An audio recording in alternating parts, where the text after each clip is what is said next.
से जीवन के हर पल का आनंद उठा लो,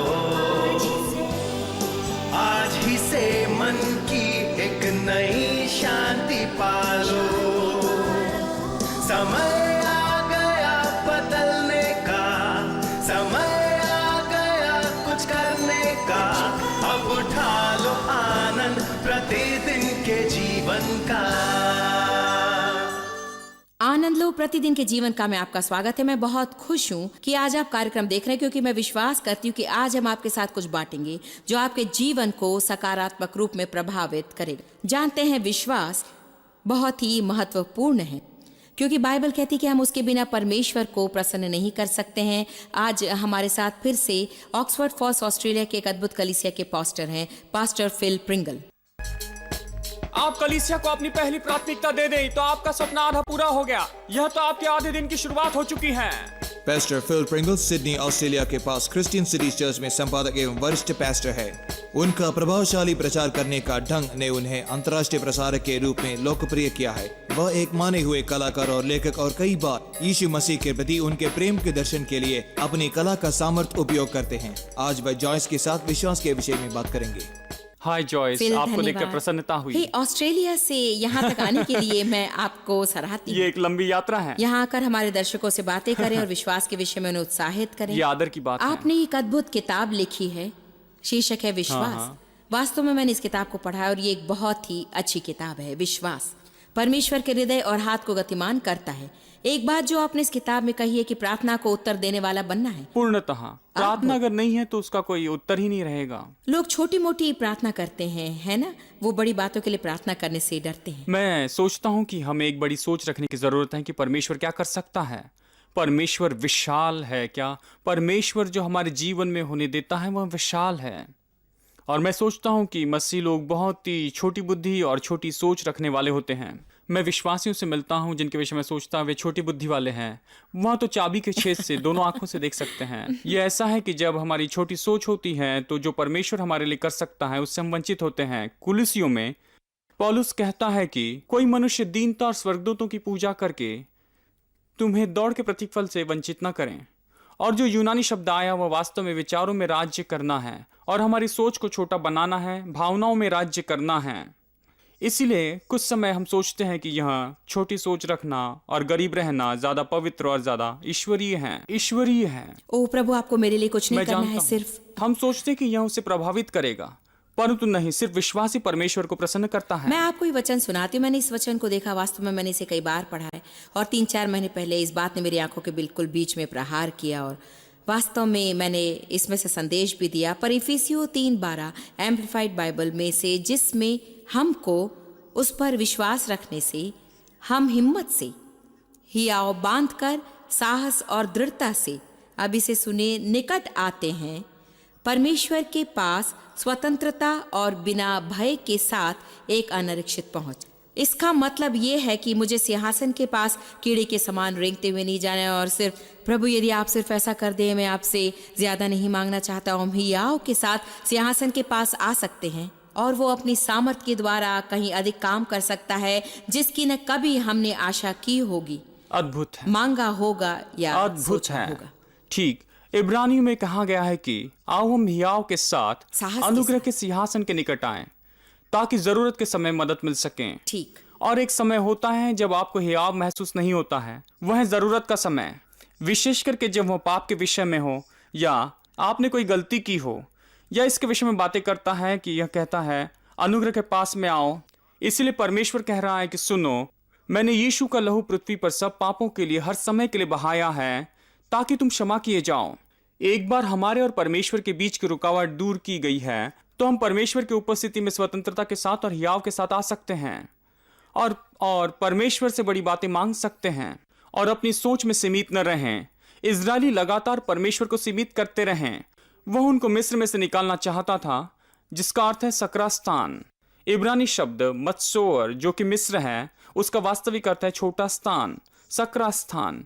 वह आपको छोटे स्थान में से निकालकर असीमित स्थान तक ले जाना चाहता है। वह उनको परीक्षाओं में से लेकर गया ताकि उनको मिस्र से प्रतिज्ञा के देश में ले जा सकें। वह आशा करते हुए कि वह सीखेंगे कि जब कभी वे समस्या का सामना करेंगे तो वे शिकार नहीं बनेंगे, परंतु वे जयवंत हो जाएंगे। वे मारा के उस जहरीले पानी को वहां पर देखते हैं और शिकायत करने लगते हैं।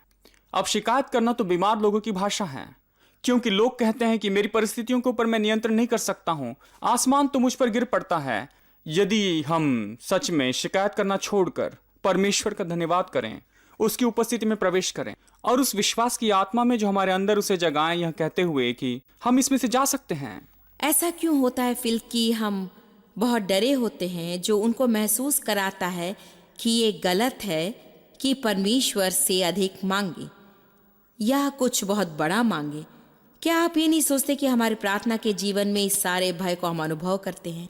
इन सब भय की जड़ वास्तव में वो है जिस तरह से हम अपने विषय में सोचते हैं, और तब हम ये सोचते हैं कि परमेश्वर भी हमारे बारे में ऐसा ही महसूस करता है, और वास्तव में वो हमें अपने विषय में महसूस करवाने की कोशिश करता है जो वो बिल्कुल हमारे सही। लिए सोचता है, जो बिल्कुल कि सही। बहुत अच्छा है। हर बार जब वह आपके विषय में सोचता है तो वह मुस्कुराता है। नाचता है, हमारे ऊपर बड़ा आनंद करता हाँ। है। मेरी आंखों की पुतली हो, स्वर्गदूत हमको ऊपर से देखते हैं। परमेश्वर आज आपसे क्रोधित नहीं है और आपको विश्वास करना है। सही है, उसने आपके सिर के बाल तक गिन के रखे हैं। वह इतनी दिलचस्पी रखता है, इस ब्रह्मांड में दूसरा और कोई व्यक्ति नहीं जिसने आपके लिए ऐसा किया हो। आपके लिए उसके पास एक योजना है। ओ यिर्मयाह 29:11, जो योजनाएं मेरे पास तुम्हारे लिए वह कुशल की है। जब हम गीतों को गाते हैं तो वह पसंद करता है, हमारी आवाज को पसंद करता है, मुस्कुराता नई है। शुरुआत के लिए कभी देर नहीं होती है। नहीं, यही तो परमेश्वर हमारी तरफ इतना है, वह खड़ा है, हमें उत्साहित करता है कि तुम कर सकते हो, तुम कर सकते हो। और हमें सिर्फ इतना ही करना है कि विश्वास करें। कुछ समय कठिन होता है जॉयस। जब इजरायलियों से पहले कहा गया कि हम प्रतिज्ञा के देश में प्रवेश करेंगे, मूसा ने कहा मैंने परमेश्वर से मुलाकात की है, मेरे पास कुछ थोड़े से चमत्कार है और जो मैं कर सकता हूँ, लाठी का सांप बनाया, कोड और कोई कोड नहीं है। इसलिए सब कहे वाह, हम यहाँ से बाहर चले जाएंगे, आओ चलें। और फिर वहां कहता है कि फिरौन तू लोगों को जाने दें। 3 दिन की यात्रा पर उसने कहा मैं नहीं जाने दूंगा, मैं तुम्हें आधे स्रोतों में दुगना काम करने की आज्ञा देता हूं और तुम्हें 10 गुना कोड़े लगवाने की आज्ञा देता हूं। इसलिए सब लोग आत्मा में चोट खाएं, निराश हुए, हतोत्साहित हुए। जैसा आपने कहा, हमारे बचपन में अधिकार रखने वाले माँ बाप, चाहे और कोई भी क्यों न हो, वास्तव में हमें चोट पहुंचा सकते हैं।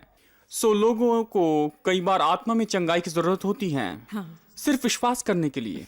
वह कुछ सकारात्मक सुनते हैं और फिर चोट खाते हैं और वे कहते हैं हाँ सही है, हाँ मैं उसमें से गुजरा हूं, मैं उसके बारे में जानता हूं। फिर दोषदर्शिता ने बुद्धि और अंदर में एक अच्छे हृदय के स्थान को ले लिया है। इसलिए यह ऐसा है कि हमें चोट से चंगाई पानी चाहिए, एक टूटी आत्मा। और यह महत्वपूर्ण है कि हम किसके साथ संगति करते हैं और किस प्रकार की कलीसिया में जाते हैं, किस प्रकार के संदेश सुनते हैं। यदि हम सही माहौल में परमेश्वर की आराधना करें और वचन सुने तो हम चंगाई पाएंगे और परमेश्वर पर फिर से विश्वास करेंगे और चोट खाई हुई परिस्थिति से बाहर आएंगे।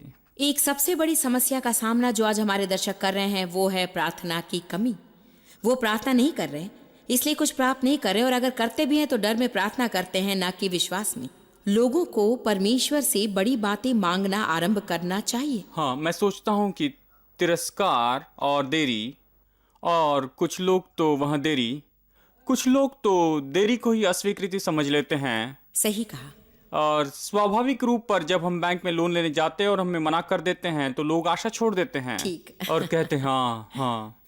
परंतु यीशु ने उस विधवा का उदाहरण दिया कि जो एक दुष्ट न्यायी के पास जाती है, और वह दुष्ट न्यायी की तुलना इस रीति से करती है कि वह किसी भी व्यक्ति के सामने लेखा जोखा देने वाला नहीं था, वह किसी की परवाह नहीं करता था, वह किसी के लिए कुछ नहीं करता था। तो फिर कैसे आप ऐसे व्यक्ति को प्रभावित कर सकते हैं? यह तो परमेश्वर है। कैसे आप परमेश्वर को प्रभावित कर सकते? वो कहता है वह स्त्री उसके पास बार बार और फिर बार बार आती थी, और यही तो विश्वास है। जब पहली बार काम नहीं करता है तो हमें बार बार आना बिल्कुल है। सही कहा। यह तो कोई ऐसी भावना नहीं है कि जो वहां पर केवल कुछ समय के लिए थी। विश्वास तो एक यात्रा है। यह कि मैं रोज आऊं, वो कहता है जब तक प्रभु मिल न जाए तब तक उसे खोजो, वह तुम पर धार्मिकता बरसाएगा। इसलिए मैं सोचता हूं कि जिस कारण हम प्रार्थना नहीं करते या प्रार्थना करना छोड़ देते हैं बड़ी बातों के लिए, क्योंकि हम छोटे उत्तर पर ही छोड़ देते हैं, जबकि परमेश्वर अक्सर हमारी समस्याओं को बहुत बड़ी होने देता है ताकि हमारा उत्तर भी और ज्यादा बड़ा हो सके। एक और बात जो मांगने के विषय में है, जब आप मांगते तब आपको मिलता है। इसके पहले कि आप प्राकृतिक रूप में उस सच्चाई को देखें, आपको उसे अपनी आत्मा में पहले ही देख लेना है और स्वर्ग में। और एक बार जब आप उसे पालें तो वह आपके जीवन में प्रकट होने लगेगा निश्चय ही। एक बात तो पक्की है कि मुझे मेरे जीवन में कई बार यहाँ आना पड़ा और मैं विश्वास करती हूँ कि बहुत सारे लोग जो अभी देख रहे हैं उन्हें भी ये करना होगा।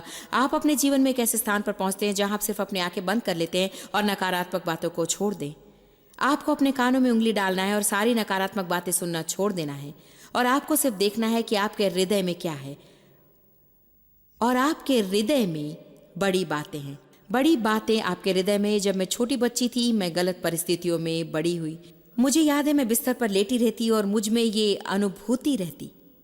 यही सच्चाई है फिल। मैं बिस्तर पर लेटी हुई 9-10 साल की बच्ची और मेरे हृदय में ये बात थी कि एक दिन मुझे कोई बड़ा काम करना। हाँ, और कोई भी मेरी परिस्थितियां देखकर विश्वास नहीं कर सकता था। मैं स्वयं नहीं जानती थी कि अपने साथ क्या करूं। अपने दर्शन को न त्यागें, नकारात्मक होने से इनकार करें, नकारात्मक लोगों के समूह में न रहें जो आपके भीतर से जीवन चूस रहे हैं। विश्वास का कदम उठाएं और देखें कि प्रभु आपके जीवन में क्या कर रहा है। हम एक ब्रेक लेंगे और अभी फिर मिलेंगे और जानेंगे 7 कदमों के बारे में जो आपके विश्वास को बढ़ाने में कार्यरत हैं। हम वापस लौट आए हैं पास्टर फिल प्रिंगल के साथ और विश्वास पर बातें कर रहे हैं और अभी हम उन 7 कदम पर बातचीत करेंगे जो आपके जीवन में सहायक होंगी। एक बात है कि आप कहें मुझे विश्वास है और लोगों से कहना विश्वास करें। दूसरी बात, परंतु हम जानते हैं कि विश्वास एक जीवित अस्तित्व है। ये एक पदार्थ है जो आपके बदले कार्य करता है, परंतु कुछ कदम है जो हमें लेने हैं। पूरी तौर से इस पर हमें बताइए। मैं 7 कदम के विषय में सोचता हूँ जॉयस। हो सकता है 20 हो या 3 हो, आप जानते हैं, परंतु जो मैंने लिखा है वह एक यात्रा के समान है जो आप कभी भी ले सकते हैं, परंतु ये सभी उस रूप में ही होंगे जैसे कि विश्वास दर्शाता है। नंबर 1, हमेशा यहाँ तो एक इच्छा होती है। विश्वास आरंभ होता है एक गर्म इच्छा से। विश्वास आशा की वस्तुओं का निश्चय है और यही इच्छा है।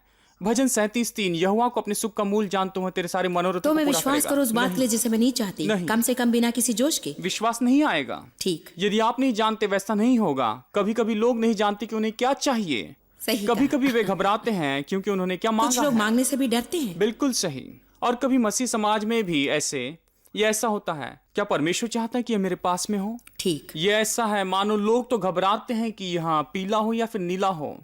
परमेश्वर कहता है तुम्हें क्या चाहिए? और हम कहते हैं प्रभु जो कुछ तू चाहता है वही मैं चाहता हूँ। सही कहा। और वो कहता है नहीं, चालाकी का प्रश्न नहीं, बारतमई तू क्या चाहता है? वो जाहिर सी बात है, परंतु वह तो चाहता था कि बारतमई अपनी इच्छा को जान ले। बहुत अच्छी। और सो आप क्या चाहते हैं? डर से बाहर निकलें। और क्या परमेश्वर भरपूरी में है कि वह मेरे हृदय की इच्छाओं को पूरी तरह पूरा कर दें? तो दूसरी बात यह है कि वह निर्णय। सही कहा। हम पहले इसके विषय में बता चुके हैं जब हम दुचित्ते व्यक्ति के विषय में बात कर रहे थे। वह व्यक्ति प्रभु से कुछ नहीं पा सकता है क्योंकि मसीह लोगों की यह तो मानसिकता है प्रभु की इच्छा के विषय में। हाँ। ये जैसे इसका मतलब है क्या है? एक चिड़िया उड़ रही है। कृपया क्या आप जानते हैं ऐसा है कि आपके पास में तो बुद्धि है, ज्यादा पवित्र बनना। आपके पास में तो बुद्धि है, आप उसका उपयोग करें। सही कहा। उसने तो हमें संयमी मन दिया है। आपका निर्णय दृढ़ होना चाहिए। आपका अच्छा दिमाग है, इस्तेमाल करें। अपना मन बनाएं और कहें मैं ये करूंगा। और कुछ लोग तो घबरा जाते हैं, कहते ये गलत हुआ तो क्या होगा? कोई बात नहीं, आप आगे बढ़ रहे हैं। आपको मालूम हो जाएगा। आपको मालूम हो जाएगा। परमेश्वर आपसे पुकार कर कहेगा मार्ग यही है, इसी पर चलो। यशा कहता है यदि तुम सही रास्ते पर रहो, परंतु यदि प्रभु आपसे बातें नहीं कर रहा तो यह उत्साहजनक है। इसका मतलब आप सही रास्ते पर हैं। उसे आपके रास्ते पर हर कदम पर आपसे बात करने की जरूरत नहीं है। जो लोग मुझसे हमेशा कहते हैं कि प्रभु ने मुझसे ये कहा, प्रभु ने मुझसे वो कहा, मैं कभी कभी घबरा जाता हूं। मैं सोचता हूं मेरे प्रभु ये व्यक्ति दिन भर आपकी आवाज सुनते रहता है। और फिर अगला है मांगना। याकूब कहता है कि तुम मांगते नहीं हो इसलिए तुम्हें मिलता नहीं है। हम जब छोटे थे जॉयस तो हमें कहा गया नहीं मांगना, हमें नहीं तुम वो नहीं मांगना, हमें नहीं मांगना चाहिए, नहीं मांगना चाहिए। परंतु मैं सोचता हूं कि परमेश्वर कहता है कि तुम्हें नहीं मिला क्योंकि तुमने मांगा नहीं है। मांगो और तुम पाओगे ताकि तुम्हारा आनंद पूरा हो। यीशु ने कहा मांगो और मांगते रहो। और फिर उसने उदाहरण दिया उस मित्र का जिसने मध्यरात्रि में दरवाजा खटखटाया। उस व्यक्ति ने कहा चले जाओ, परंतु वो खटखटाते रहा और अंत में उसने दरवाजा खोला। प्रार्थना में यह लगातार प्रार्थना का एक भाग है। यह भाग है उस चाबी का जो उत्तर लेकर आती है, छुटकारा हमारे जीवन में लाता है। हमारे आत्मा में जो छुटकारा है वह तो स्वाभाविक में ही प्रकट हो जाता है, स्वाभाविक में। सही। और कई बार ऐसा हुआ कि मैंने पास्टर और अगुओं को सिखाया मेरी किताब यू द लीडर में, और मैं उनसे कहता हूं कि आप इतनी जल्दी हार नहीं मान सकते हैं। आपको तो वहां पर डटे रहना है, एक बिंदु तक रहना है। ऐसा ना सोचे कि पहले भी आपने प्रभु के साथ में नहीं पाया इसलिए आप कुछ नहीं कर सकते हैं। बिल्कुल सही कहा। और ये मानो ऐसा है कि वो आपसे कह रहा है कि तुम लगे रहो, तुम इसमें डटे रहो, उसमें आगे बढ़ते चले जाओ। जब हम हमारी इमारत बना रहे थे उसमें 8 साल लग गए। हमारी काउंसिल के द्वारा हमें 3 बार इनकार किया गया। लोगों ने कहा हाँ उसे छोड़ दो, जाकर दूसरी जमीन देख लो, परंतु मैंने ऐसा नहीं किया। मेरी आत्मा में तो वह इमारत उसी जमीन पर थी। यदि मैं उसे छोड़ने की कोशिश भी करता तो भी नहीं छोड़ पाता, वो मेरे अंदर था। और यही अगला कदम है, चौथा कदम है प्राप्त करना। सबसे पहले आपको अपने अंदर में उसे ले लेना है, इससे पहले कि आप वास्तविक परिस्थिति में उसे पाएं। मरकुस 11:24 यीशु ने कहा जब तुम प्रार्थना करो तो विश्वास करो कि तुम्हें मिल गया। उस समय नहीं कि जब तुम्हें मिला तब तुम विश्वास करो और प्रार्थना करो। ये मानो ऐसा है कि मानो अपनी आत्मा में कुछ वस्तु ले लेना है, उस पदार्थ को अपनी आत्मा में लेना है। और घर, गाड़ी, चर्च, हमने अपना 135वां चर्च शुरू किया है। मुझे उन्हें जन्म देना है यहाँ। परंतु पहले विश्वास करना है कि आप कर सकते हैं। कलीसिया स्वाभाविक रूप में जन्म लेने से पहले आत्मा में जन्म लेती है, नहीं तो फिर आप एक समूह में हैं। तो आप कह सकते हैं कि परमेश्वर की अर्थव्यवस्था है, उसके साम्राज्य में उसके नियम।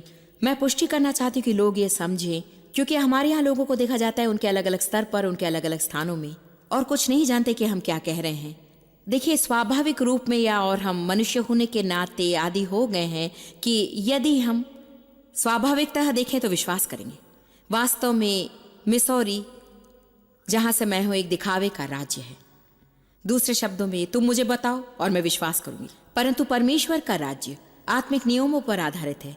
आपको पहले इसे अपनी आत्मा में देखना है।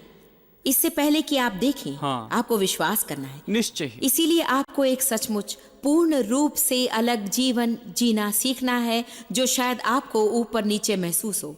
परंतु ये प्रभु के नियम नहीं जो आपको ऊपर नीचे करते हैं, ये दुनिया है जो ऊपर नीचे है, और प्रभु उसे सही करता है। आपने सही समझा है। वो कहता है यशायाह 55 में, मेरे मार्ग तुम्हारे मार्ग नहीं है।